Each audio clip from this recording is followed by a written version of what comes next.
So today we were here to start our engagement process with what we refer to as our youth customers. And that's really important to Jemena because we see them as our future customers.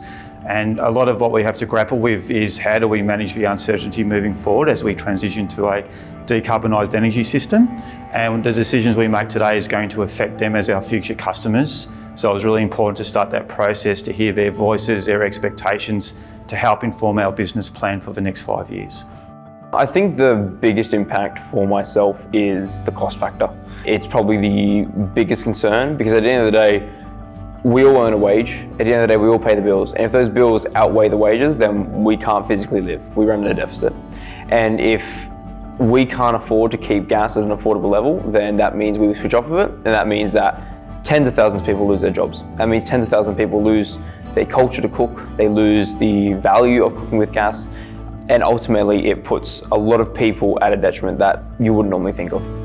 So my dad pays the bills and he says the gas bill is the cheapest and the rest of them are skyrocketing. And what we need to do in order to manage that is I'm having to work a lot as well and I'm still in school.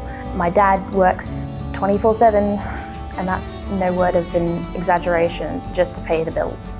The people who are most impacted by this change are definitely the people at the bottom who are struggling financially because the thought of having to change appliances and pay more bills is a big deal.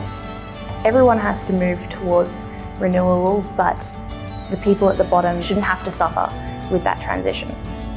The immediate shift and the immediate call to jump off of gas is having a negative effect on people that we didn't realise at first. So in terms of the conversion to electricity like the ACT is doing, well, what about the people who are still on gas? It's very much concerning and we have to think about, well, what can the gas industry do for us as we can do for them?